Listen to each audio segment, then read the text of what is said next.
Welcome to another episode of Behind the Bar podcast, brought to you by the coaches and clients of RT Fitness Durham, Sunderland, and of course the Barbell Club, where we take you from complete beginner to photo shoot ready. If you need any information on our programs and our online programs, just drop the link below. It's going to take you to my personal Instagram. Check it out, and if you like what you see, drop us a DM. So on today's show, we have Coach Matty again. So me and Matty, this question comes up a lot. So it's like whenever we ask people like what's like your biggest struggle or anything like that in the gym, this one always comes back as motivation. How do I get motivation? How do I keep motivated? So me and Matty do a deep dive into what motivation is. Is it real? Can you stay motivated? Why you should stay motivated? And all the in between. So if you are stuck on motivation, or that's one of the key things what you keep saying to yourself, then this is a good one to watch. So if you can, drop us a like, drop us a follow, and share the show. But yeah, most of all, enjoy it. Thanks.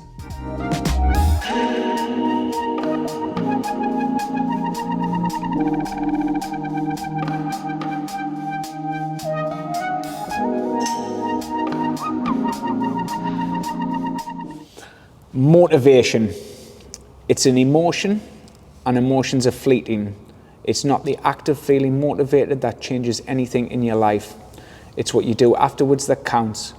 It's also about for how long do you consistently take those actions, regardless of how you're feeling when taking them. Yeah. So many thoughts, really. So many thoughts. I'm just going to be silent. No problem. Go for it. No, so motivation is just choosing one thing that you're going to be shit at and just doing it, and be willing to have imperfect action for long periods of time until you feel motivated. Being motivated is a state, like you say, it's an emotion. The true recipe to results is discipline of doing things no matter how you feel. But motivation is things that is going to come and go. When you're motivated, it gives you that bit of a boost. When you're demotivated, you're going to do the same behaviours no matter what. So that's my opinion on it. Okay. That would be, I think I need to ask you like questions on like what, like I'll leave them till the end. Like what's your 5 top things? Yeah. Do you know what I mean? Like what would your 5 top things? But you've just said it there. You don't lack motivation, you lack discipline. Yeah. But that's that's a bit of a bad and I don't know if that's a good and a bad quote, because lacking discipline sounds like a bit of a telling off, doesn't it? Yeah, well, I think that what it is like I say, motivation comes and goes. Just like one day you might be happy, the next you might not be. Discipline needs to be this constant variable that is just there no matter what. So you've got like a non-negotiable list of things you do, whether it's tick off the steps, tick off the session in this week, I'm going to make sure I get 4 sessions in. No matter what happens, discipline is basically making an agreement to yourself of saying, I am going to get these done no matter how I feel. Motivation is, I'm going to get these done if I feel like it. Yeah. That's my perception right, okay, of it. Yeah, I get you. So how do we like, or why do we always feel the need to be motivated? Why is like, because obviously this is one of the biggest questions we do get asked, is like, how can I find my motivation, or I need motivation help? So like what is it what people are always after? Yeah, so the tricky thing with motivation is it's very person dependent. So there's different points that people have, and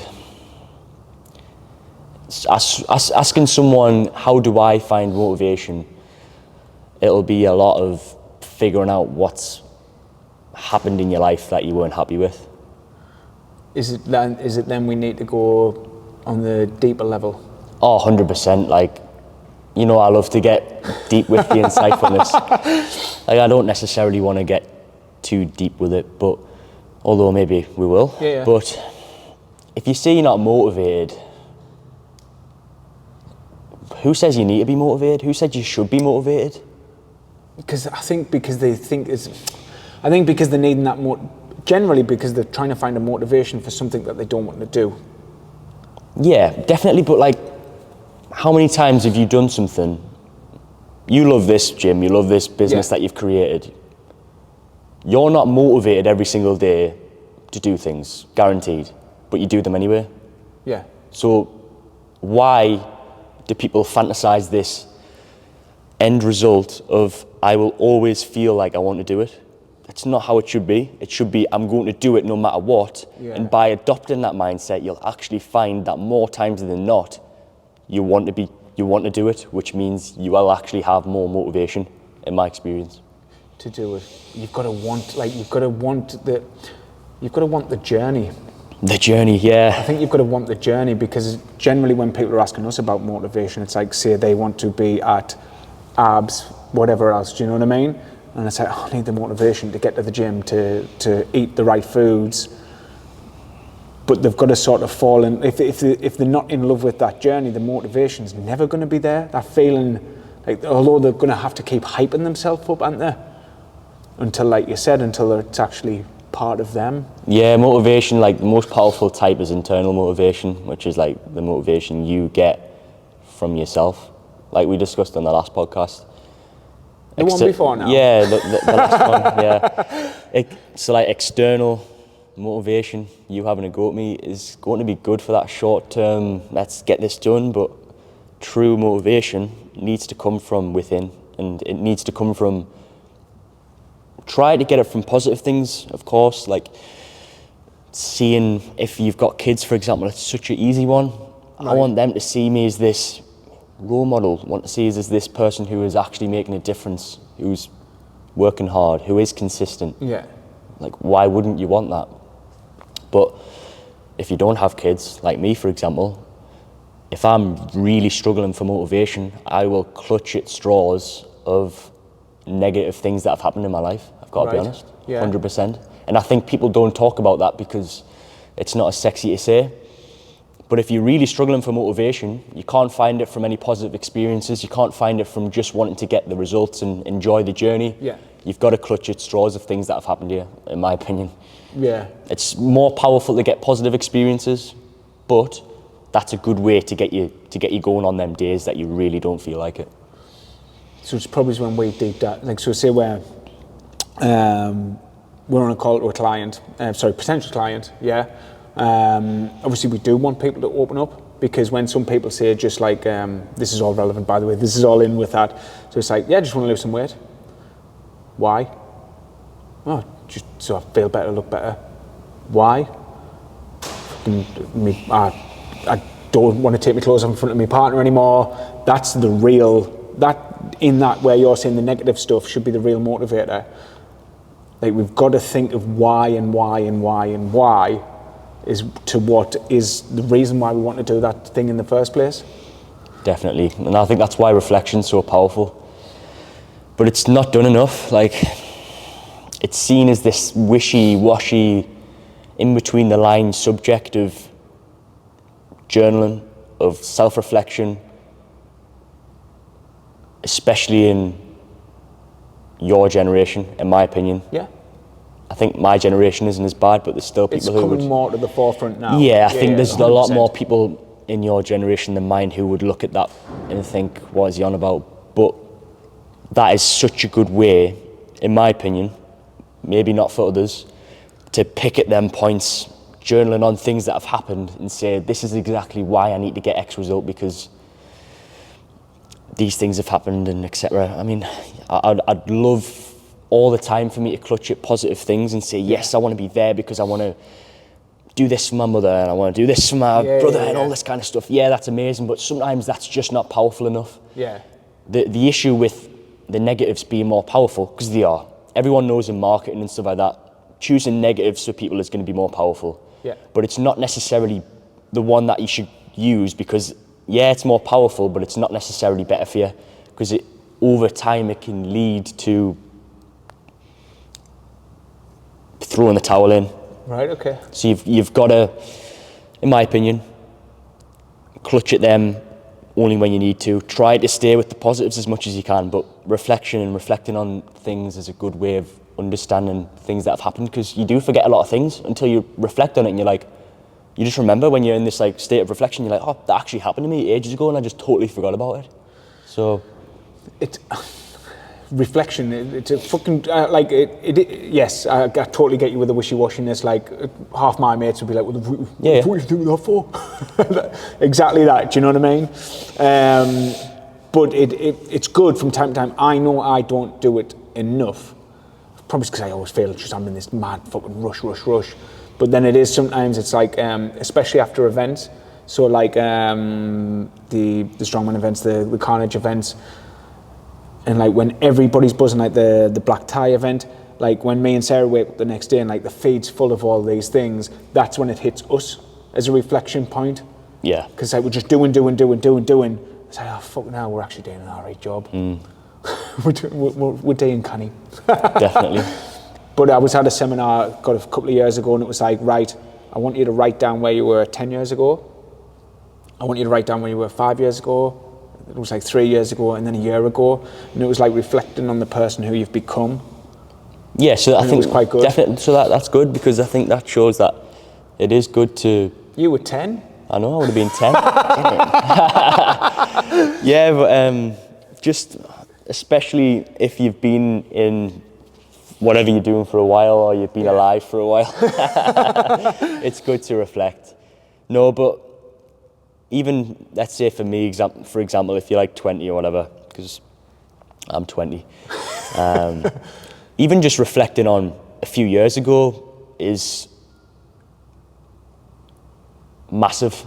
Yeah. The changes that have happened, things that have happened. Everyone's will be different. You can reflect on the time of when fucking you didn't take the job, are you?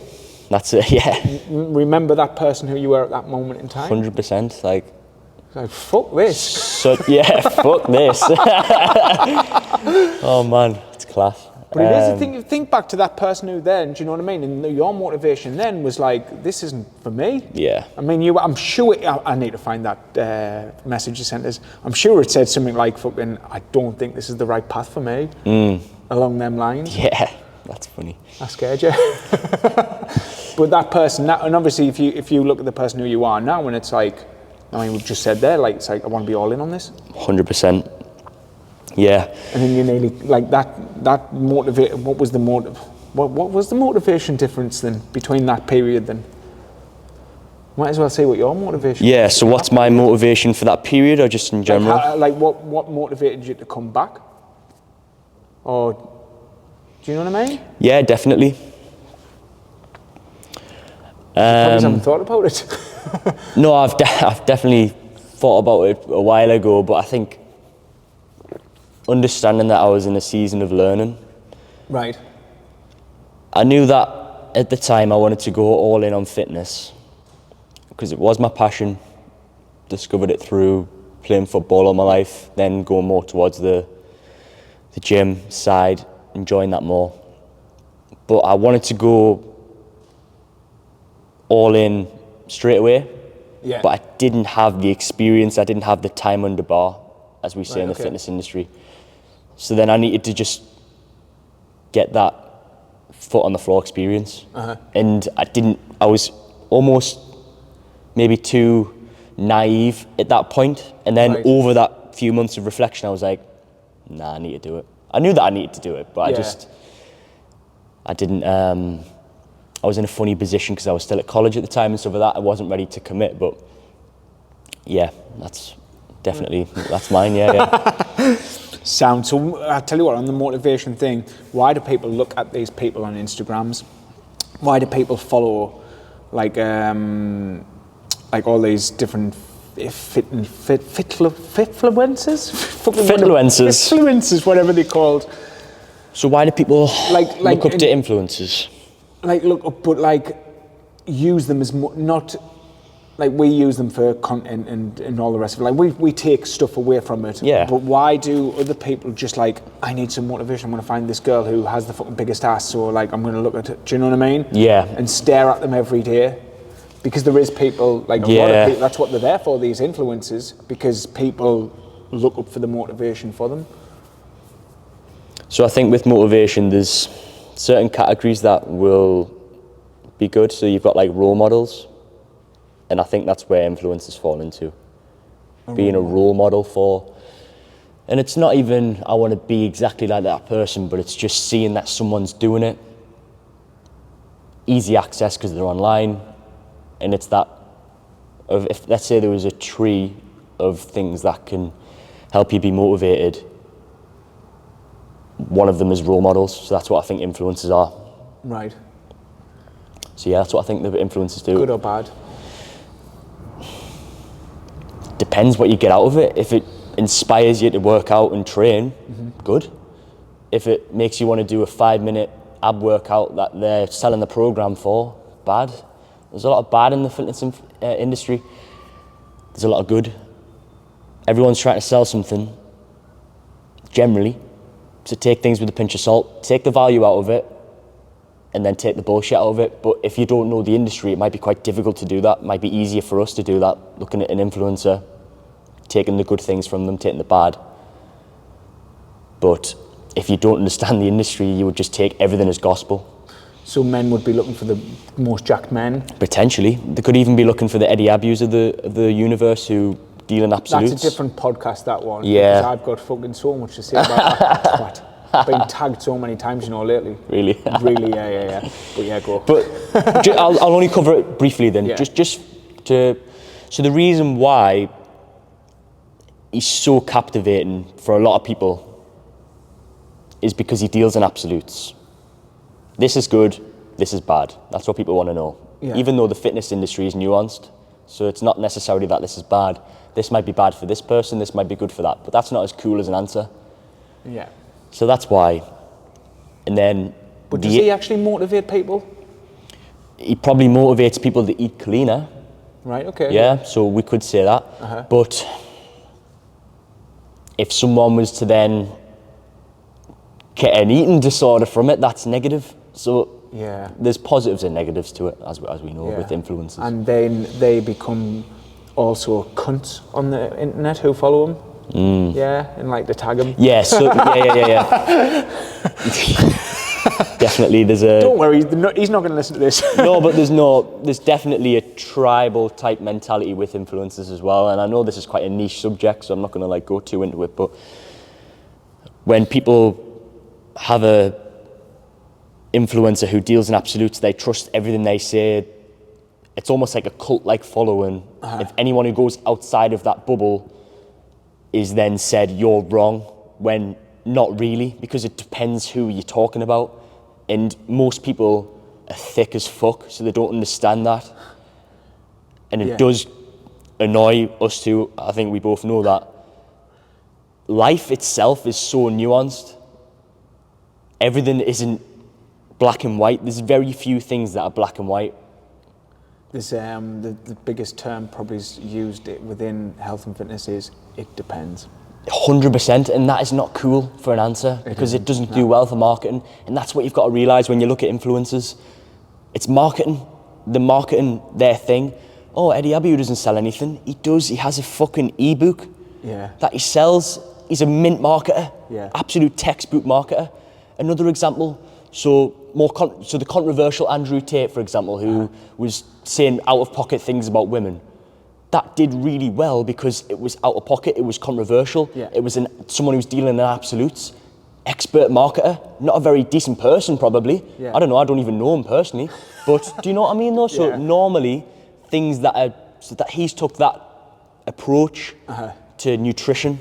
So he's like a WWE wrestler. 100%, so that's, obviously that's my opinion on it. Yeah, it is. I just keep checking for the battery, we're good. Right.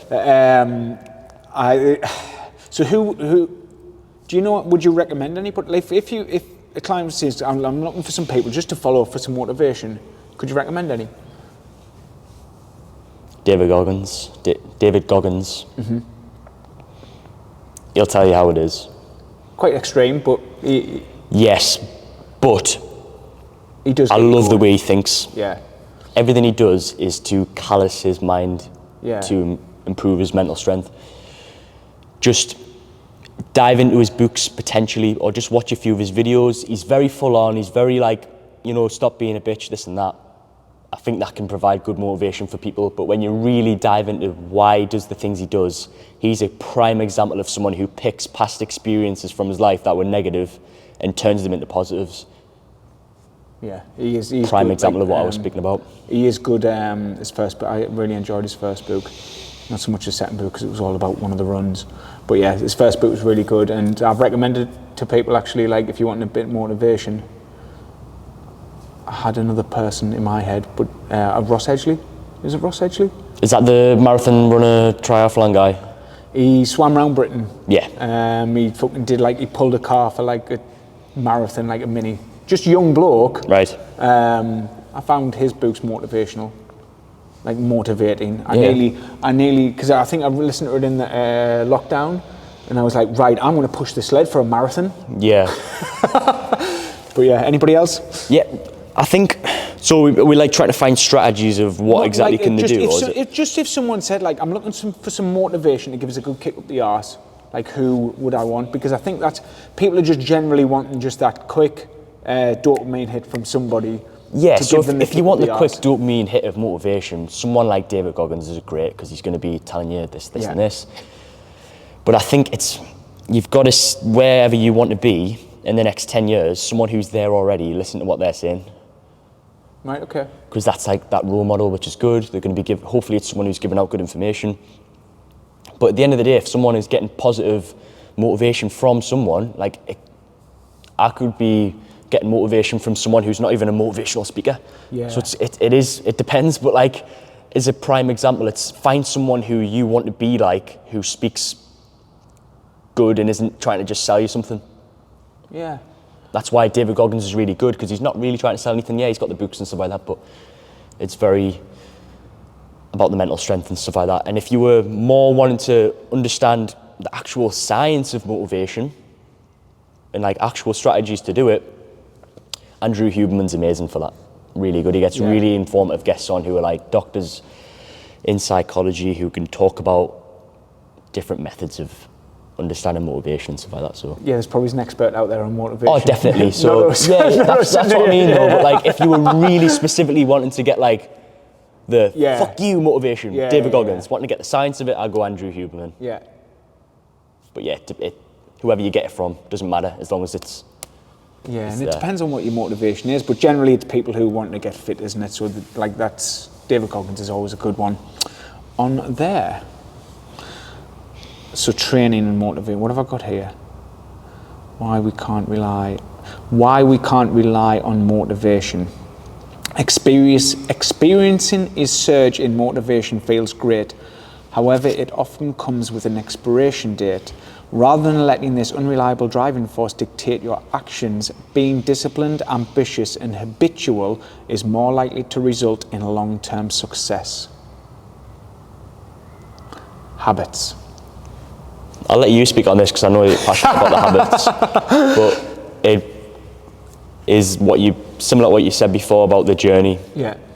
And again, that's it. The word journey gets tied into that wishy-washy stuff, but hopefully we can like describe it in a way. Fall in love with the journey. Yeah, like it's not about that. It's about.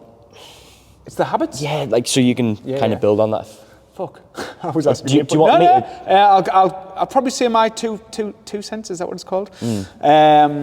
Yeah, I think with the motivation, it's like the motivation's only going to peaks, isn't it? It's just boom, then that's it.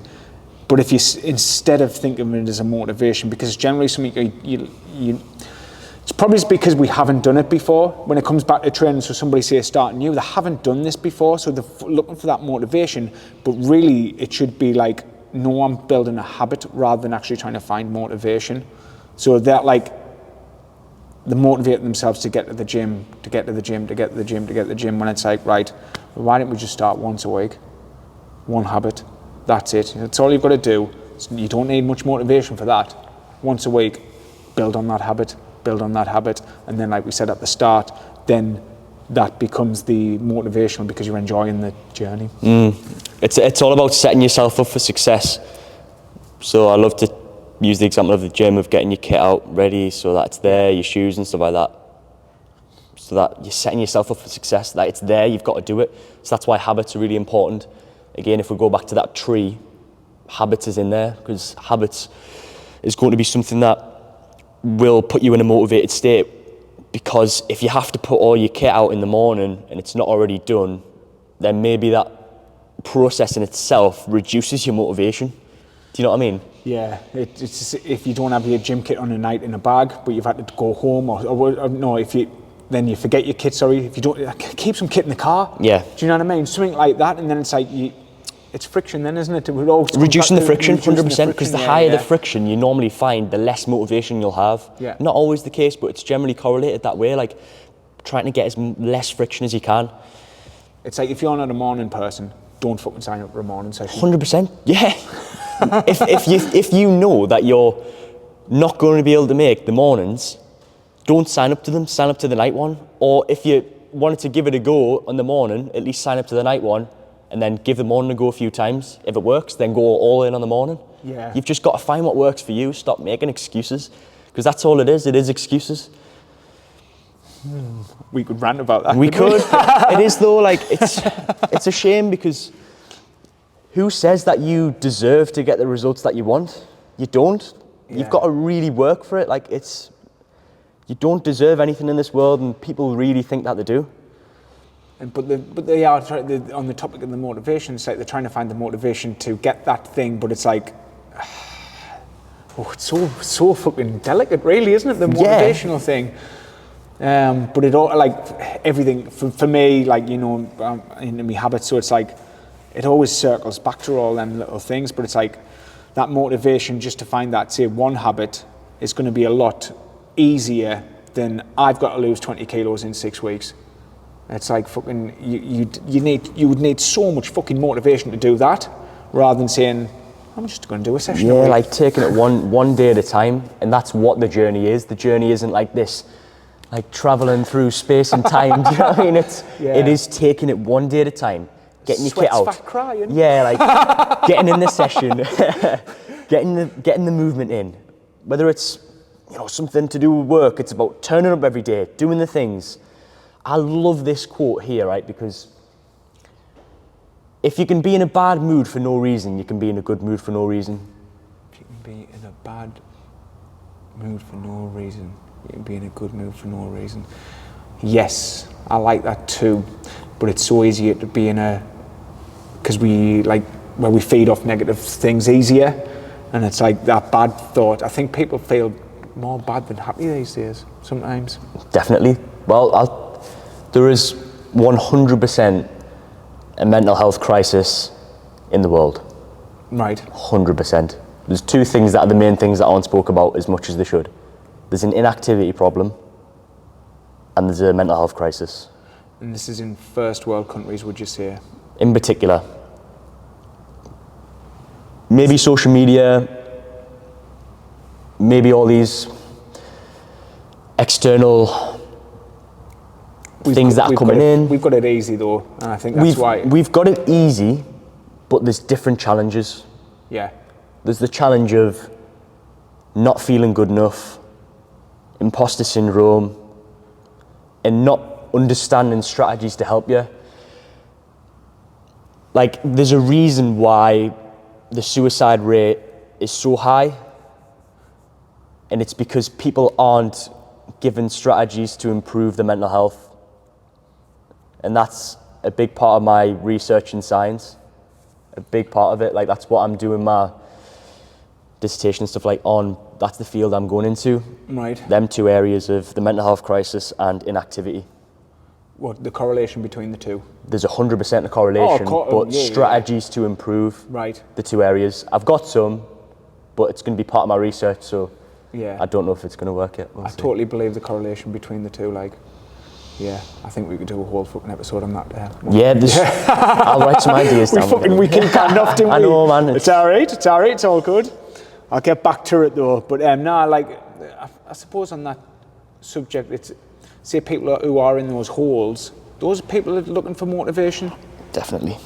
But they're probably just looking for that quick dopamine hit of Do you know what I mean? Yeah. Instead of like the deep-rooted cause of it, and then same again, it circles back to changing that 1% every day to get you out that fucking hole, rather than like trying to like, I'm going to sign up to this PT for 3 months and that's going to fix everything. Yeah, 100%. There's definitely like a route to being more motivated. There's definitely a route. Role models, habits, accountability, main ones. So getting a PT, having the kit out, having someone that you look up to. Main 3. If you had them, you're in pretty good stead. But who said, even with all of them, you're going to feel motivated every day? I don't know anyone who I've ever spoke to in the world who is motivated every single day, ever. It's very rare. So it's, again, discipline of just doing it no matter how you feel. If you feel good that day, mint, it's a bit of a boost, like amazing, but it's never ever going to be like that all the time, never. Sometimes, yeah, it's communicating with your coach, maybe I need a bit of time off, maybe I need a bit of a deload, a bit of a break from whatever. That's 100% a possibility. But most of the time, it's just because something's happened in your imbalance in your brain of during the day, because you're never going to be feeling happy all the time. If you were, then there's got to be a contrast, hasn't there? So it's you're fucking cracked up. Exactly. Yeah. But you have to always have, like, humans are balanced. Do you know what I mean? It is like you can never, the whole mental health route as well, but like where people are saying, a lot of people are saying like, I'm depressed and all the rest of it. Sometimes it's just, they're just fucking sad. Do you know what I mean? And it's like, because people think, obviously, say through social media, that everybody's happy in the world. And it's like, no fucker walks around happy 24 hours a day. Like, no way. You just can't. But people see that, and then it's like, oh, I should be happy all the time. But so sad's fine. Yeah, it is, yeah. It's fucking, you know what I mean? No, I totally get that as well. Like, it is quite easy to say that you're depressed or you've got anxiety and stuff like that. Yeah. There's people out there who 100% have that. Oh, yeah. But I think a lot of it is maybe misdiagnosed because you're just feeling bad and you've been told that this is what it is, like you are depressed or whatever. Most of the time, it's probably not. It's just you're feeling a bit down. And the way to get out of that is obviously the strategies we've talked about and just getting things going again. But it's a tricky subject to discuss those. It is. Like, and I am fucking definitely not an expert when it comes to mental health. Yeah, definitely not an expert, but understand the strategies in our industry of things we can do. But yeah, that's my take on it anyway. Yeah, and on the motivation subject, it's like, say somebody is like seriously depressed and all the rest of it, it's going to be way harder. Oh, the strategies for that person is totally out of our depth. Yeah. Do you know what I mean? Which is fair enough, but I think for the clients and people like that who are listening to this, most of them won't be in that space. Yeah. Based on the statistics, like I don't think many people are as made out to be. So I think I'll actually go into it a little bit more, but like say on the anxiety topic, like I've like a lot of people nowadays, like my anxiety. Obviously, that's a building compound effect of like saying it over and over again, and then it's going to make it worse for you. But that everybody gets anxious about something.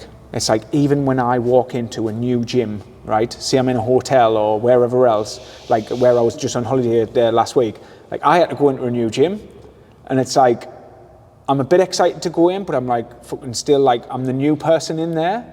Do you know what I mean? So I feel something, but it's like I always feel as though if you can get past those like little anxious thoughts, you're growing. Yeah, and just to like wrap that point up is, who said you were supposed to feel like you, when you first walk into a gym, every time that you belong there? Yeah. Who says that you should wake up and feel motivated? Like people have this kind of idea of should always feel this way, and it's like a negative feedback loop of I should always think positive.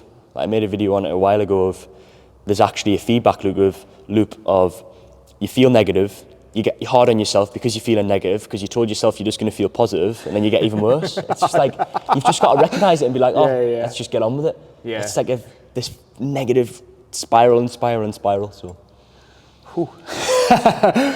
Train the motivation, then I'll just go straight, we'll finish up here. Yeah. What's the small things which we can get motivated for, which then turn into this ongoing long-term habits? I think we've done that one. People always feel accomplished after each. All right, yeah. So what's the small things which we can get motivated for, which then turn into this ongoing long-term habits. The old saying, the only workout you regret is the one you miss. People always feel accomplished after each and every workout, so how do we get there? So how do you get consistent? Yeah, it's like people are wanting motivation to get to the gym, but when they actually get to the gym, they look like they only regret the workouts they miss, because there's not a person who's like, I fucking hated that workout. Why the fuck did I come? Yeah. They're never saying that at the end. It's like the feeling of accomplishment. Like you see people high fives and all the rest of it, and like fucking fist pump each other, and like see years later, that was mint. But they're sitting in their house and like, no, I'm not going. But they know how they feel in that moment. Potentially it's understanding exactly that of, I'm feeling bad, so I don't want to go. But who says you're going to feel motivated? Like I really do think that's the most powerful strategy for people. Of, let's say you can't be asked to go to training tonight. You've had a long day at work, shit's happened, maybe something terrible's happened, something that's totally out of your control. And you say, yeah, I'm not going to go. Generally, if you go anyway, you're going to feel better. And it's not about how you feel before you go. That shouldn't dictate whether you go or not. It should just be, I'm going no matter how I feel. Yeah. It's always like, I feel like that decision should never be based on the feelings you're feeling. Yeah. And that's what discipline is, in my opinion, of doing things on, let's say emotion was just this plane that was just neutral all the time. That's what you're wanting to achieve in terms of, that's what you're going to do no matter what.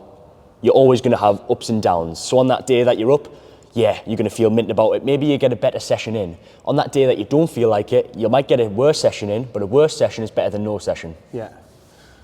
It's the fucking mad psychology bit of like, I know that's fucking brilliant for us. I know I'll enjoy it at the end of that. But when they're sitting on the couch, they still can't say that. They just say the I can't be asked bit. But the short memory of like feeling good after a workout, like it's mad, because the motivation should be chasing that feeling what they get. But how do they fucking forget? Yeah, you've just got to change your identity. You've just got to say, I am the type of person who does things no matter how I feel. That's genuinely what you got to do. Like, I think Atomic Habits talks about identity goals. Yes, yeah. And that's a big part of habits. Changing your identity. Stop saying that you're the type of person who does anything negative.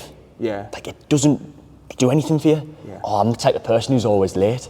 Yeah. Why the fuck would you even say that? Just even if you are, like, just don't admit it. I couldn't. Why would you admit something like that? Just totally convince yourself, almost delude yourself to the point like, I am the type of person who does the work no matter what, because if you don't turn into that person, you will never get the results that you actually want. And if you're not willing to do that, you're not going to get the results. Simple. Okay. We'll end that on that massive positive. I love it. Class. No, it was good. Well done. I spilt the air. Look at that. Oh, never. I didn't even see